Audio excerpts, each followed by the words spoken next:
me. Better decisions, fewer regrets. Let me just ask you a question. How good are you at making decisions? I ask because some people are very decisive decision-making people. They kind of they just go for it and they can make a decision.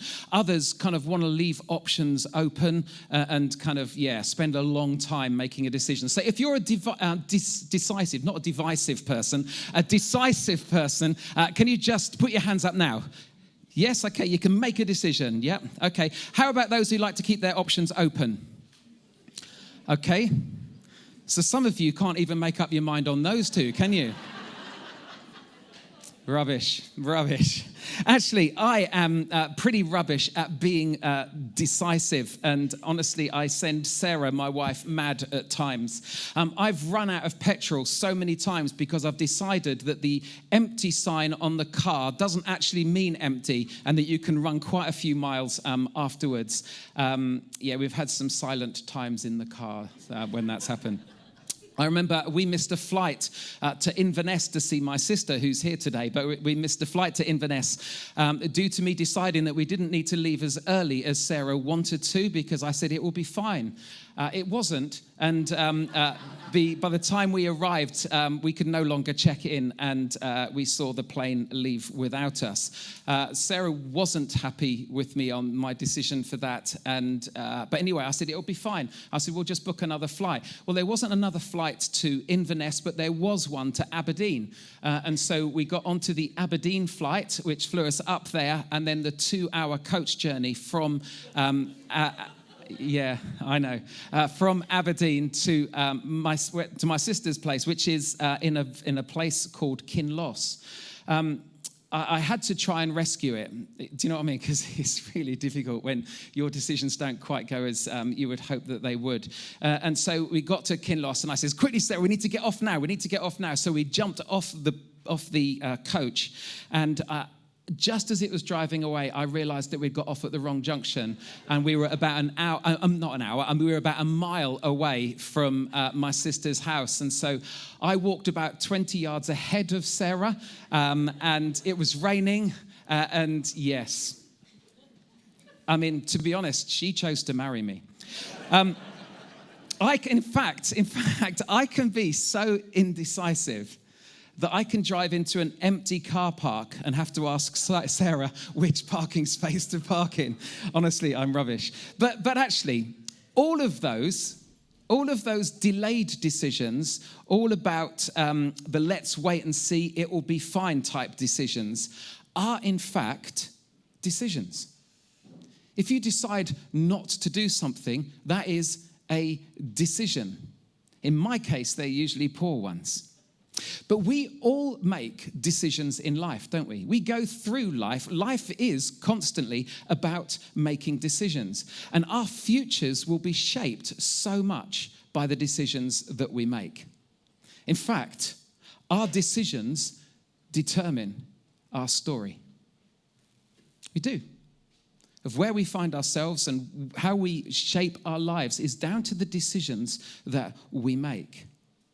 And every decision, whether good or bad, every decision actually becomes a permanent part of the story that we tell from our lives. We get to write the story.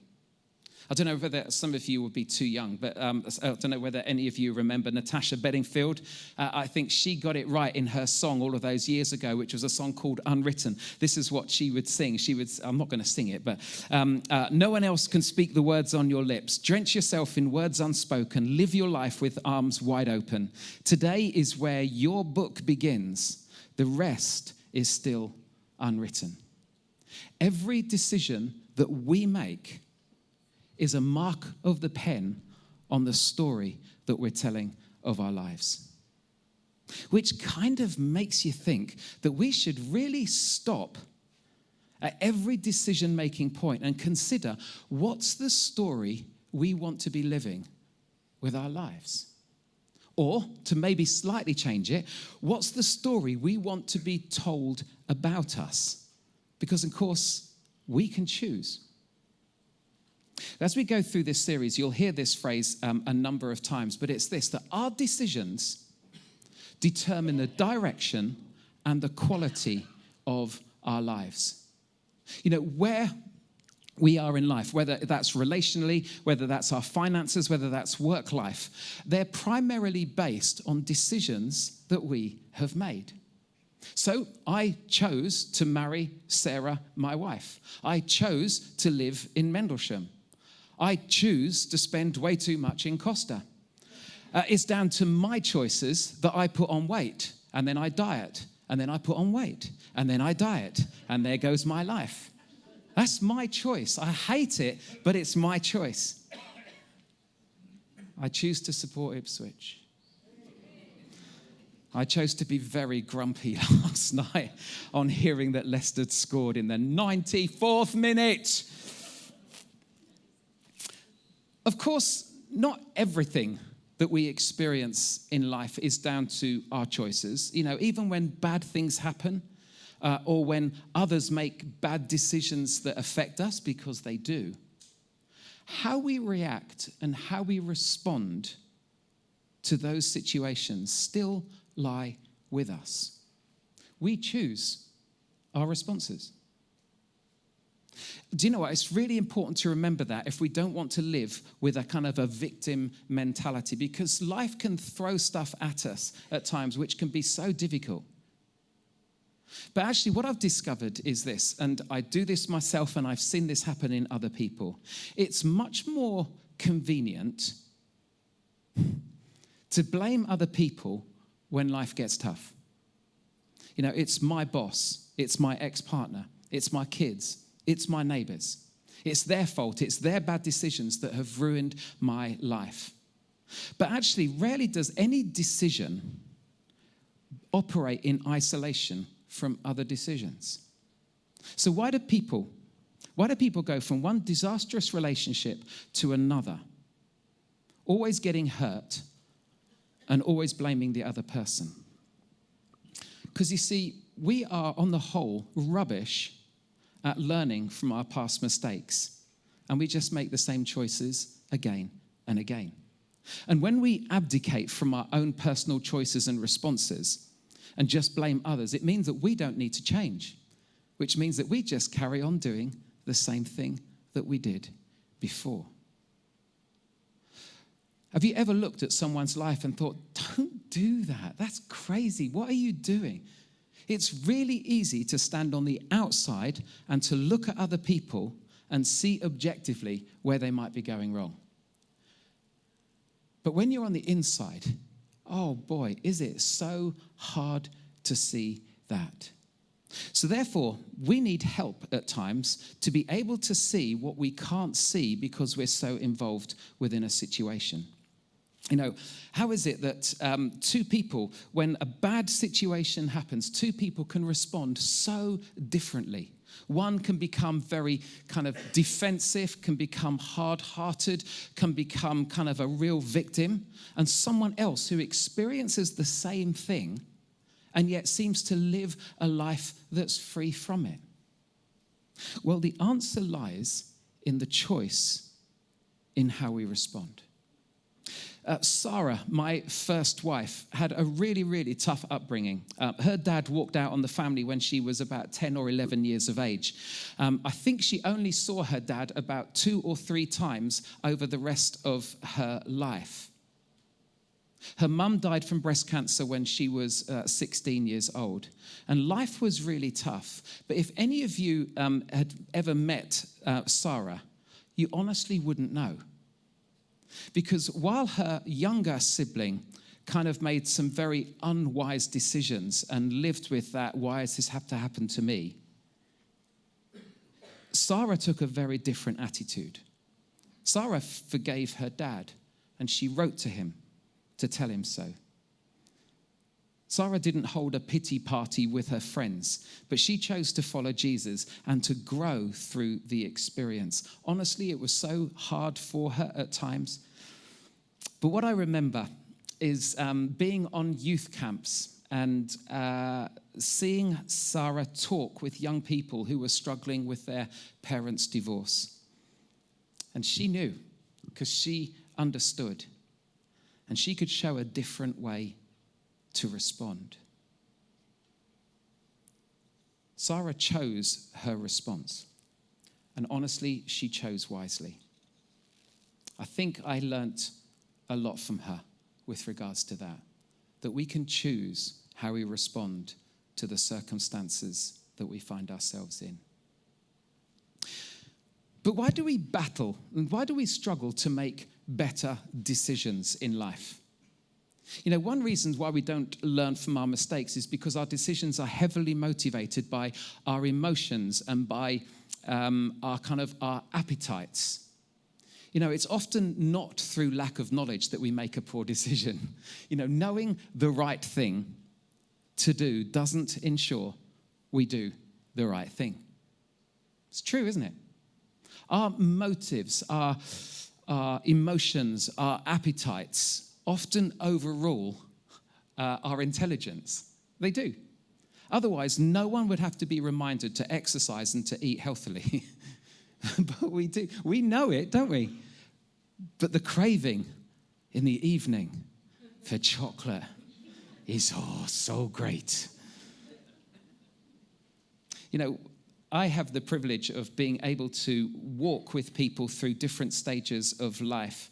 And when I see people making bad decisions, it feels like they're choosing to undermine their own happiness. Honestly, just in looking on, it can really feel like that. It is so sad. And the answer to me in those situations is so obvious. But because it's more emotionally complicated than I see, it's never that easy to make right decisions and wise choices. You know, some people live with a trauma from the past, and so they're trying to find a meaning and purpose. Some people live with the fear of loneliness, and so they will reach out for relationship after relationship.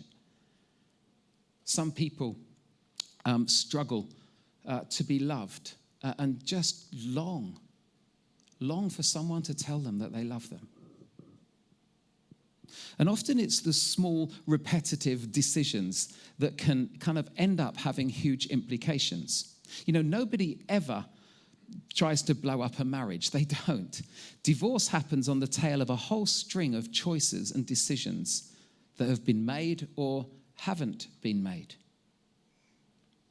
Either things have been said that they shouldn't have done, or things haven't been said that they should. I remember hearing one person say, you can bury a marriage through a lot of little digs. It's good, eh? It's true. When I hear people say we just grew apart, there's part of me that says, no. You made decisions, whether consciously or not, that moved you towards separation. You stopped appreciating each other. You stopped having date nights. You stopped putting energy into the relationship. Nobody wants to be addicted, but every addiction is linked to or connected to decisions that we've made. There was a TV program a while back on Andrew Flintoff, the cricketer, who I love. I think he's a great guy. And he suffers from bulimia. And there was this whole program, about an hour's documentary, as he was talking to specialists to find out about the illness and to talk through the struggle that he had. And he learnt so much. And he said, how to manage it. But he chose not to be free from it by dealing with the root causes. Both Sarah and I, as we were watching it, we kind of felt really sad because there was an opportunity for freedom, but that was too risky for him. So he would choose to just manage it. Nobody wants to be buried in debt, do they? But the people who find themselves there have often buried themselves in debt, one purchase decision at a time. And so often it's this creeping decision that can so often bring about regret in our lives. And sadly, making decisions to rectify those things are often much harder and bigger. So before I finish, I just want to ask the question, why is it important then to make better decisions? Because how do you get on with decisions? Do you make good decisions? Are you always confident? Or do you look back at aspects of your life and think, what was I doing? Why did I say that? Why did I do that? Why did I choose him? Why did I choose her? Do you ever live with those kind of regrets? Well, one of the reasons for having better decisions is so that we have fewer regrets. Of course, that's obvious, but it's bigger than that. It's because you're not the only person impacted by your decisions. John and Jess, I don't know where, where are you, John, Jess? Okay, Jess is there. Is John around here? Oh, just down here. Okay, so this is especially true for you as parents when it comes to parenting. How you two choose to work on your marriage is just not very good at the moment because you're completely opposite sides of the room. And how you choose to parent together will have a huge impact on little Ezra's life. Of course it will do. And so any decision which you make individually or together no longer is just the two of you, because now it affects another little person. So for you going to the States in June is, in a sense, it's no longer a decision that just impacts the two of you, because it impacts little Ezra too. But actually it also impacts your parents and your friends, impacts here. We're really annoyed you're going. But you see, our decisions, even if they're done in private, will nearly always have an external or an outward result to it. So why should we make wise choices? Well, it's going to be good for us, but it's actually going to be good for those that we encounter too. So how do we make better decisions? Well, the idea of this series, and all I'm doing today, is setting out what we're going to be looking at over the next 5 weeks. So this is purely just an introduction. The big idea for this series is often the overlooked relationship between good questions and good decisions. Good questions set us up for good decisions.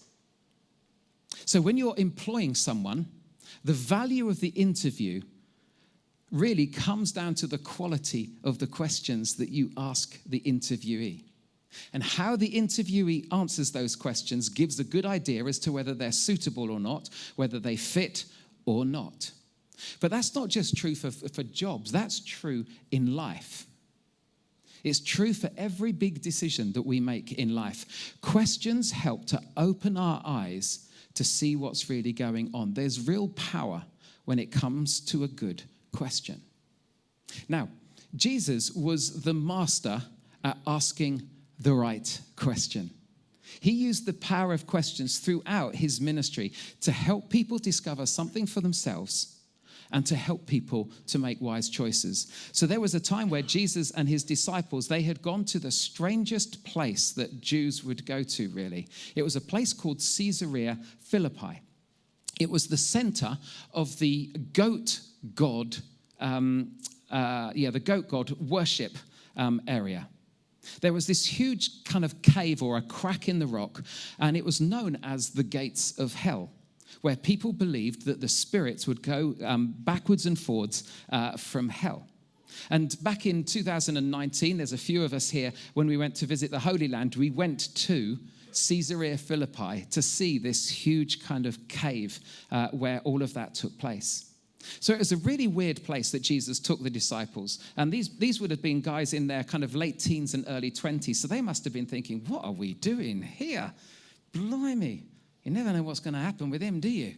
And anyway, Jesus asked them a question. He said this: who do people say that the Son of Man is? The Son of Man was the term that he used for himself. So basically, who do people say that I am? Well, they replied, some say John the Baptist. Well, John the Baptist had already died by this point. He'd been beheaded. Some say Elijah, who lived kind of 600 years before.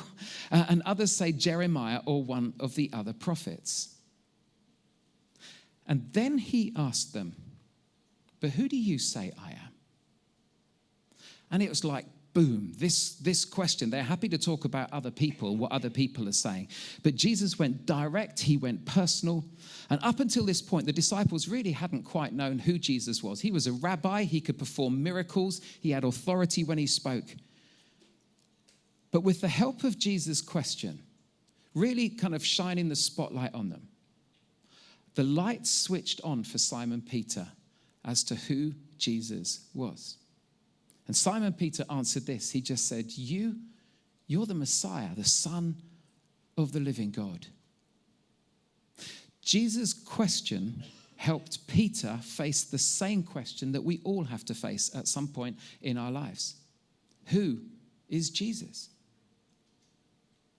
So in this series, the power of the question, this is what we're going to be thinking about over the next 5 weeks. And whenever we make a kind of a significant decision or a choice to make, whether it's financial, whether it's relational, vocational, or spiritual, we're going to be looking at these 5 questions. The first one, with Mike speaking next week, it's the integrity question. And the integrity question is, am I being honest with myself? Really? Then we're going to look the following week with the legacy question. What story do I want to tell? Then we're looking at the conscience question with Martin, who's going to be asking the question, is there a tension that deserves your attention? He's going to explain more about this as we go along. If they don't make sense at the moment, it's fine. We'll discover what these mean. Becky's going to pick up on the maturity question. The maturity question is just so simple. What is the wise thing to do?